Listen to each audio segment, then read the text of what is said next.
What are the translations? Well, the Bible was originally written in 3 different languages: ancient Hebrew, ancient Greek, and ancient Aramaic. So if you've heard the English version of the Bible, or you've read an English version of the Bible, that's a translation. Where translators, experts, take the original words and they translate it in English.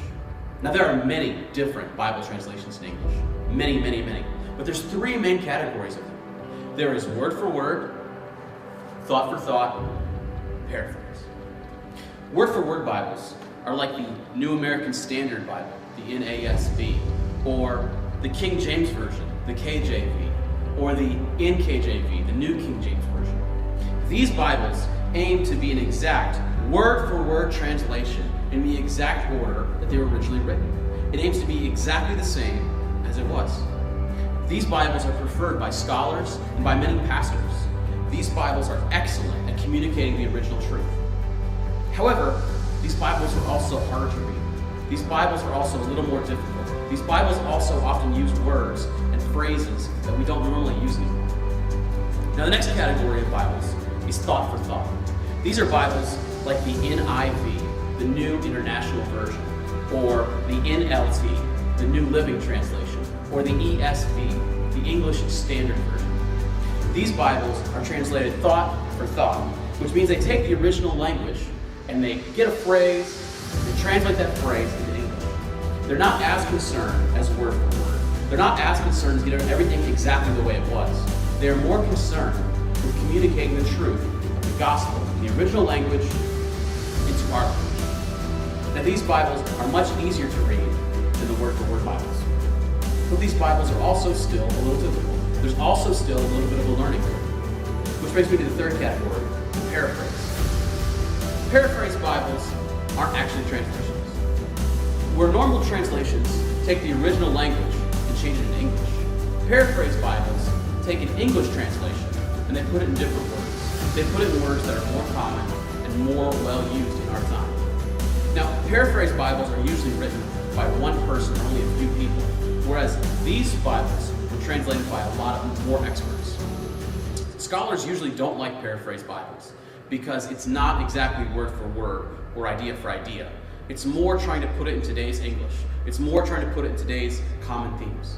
These are Bibles like the Message Bible, or the Living Bible, or the New Century Version, the NCV.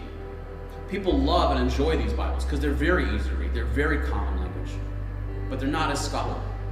So which Bible you read depends on where you are in your Bible reading life.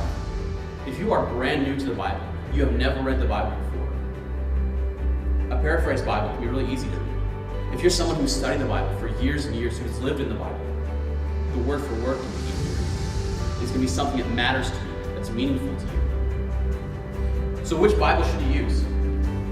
I recommend, if you are a brand new Christian, or if you're someone who has not read the Bible before, you read the NIRV, the New International Version, because it helps explain things in a very simple and very practical way.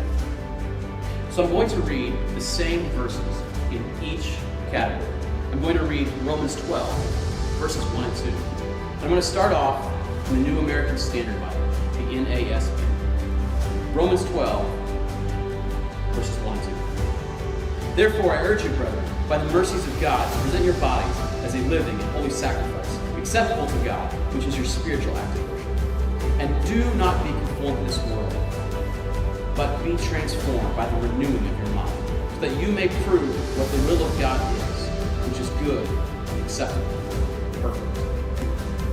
Very strong, very powerful language, but still a little wordy. I'm going to read that same 2 verses, Romans 12, verses 1 and 2, but this time I'm going to read from the NIV, the New International Version. Therefore, I urge you, brothers, in view of God's mercy, to offer your bodies as living sacrifices, holy and pleasing to God.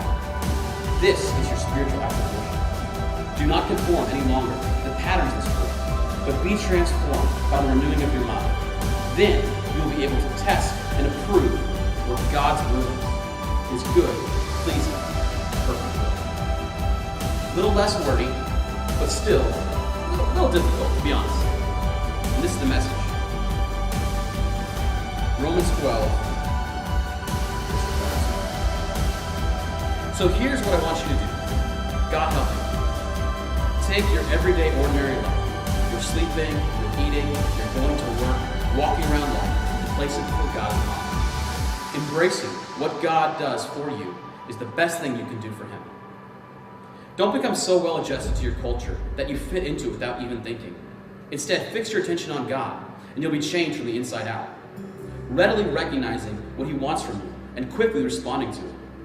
Unlike the culture around you, always dragging you down to its level of immaturity, God brings the best out of you, develops well-formed maturity in you. Much easier to read, but much different. That's the disadvantage of paraphrases. So one other tip when finding which Bible is best for you. You should read the translation that your pastor reads. That way you're on the same page as him. That way you are reading the same things that he is reading. But all of these Bibles and many more are available for free on the YouVersion Bible app. Download it today and find out what works best for you.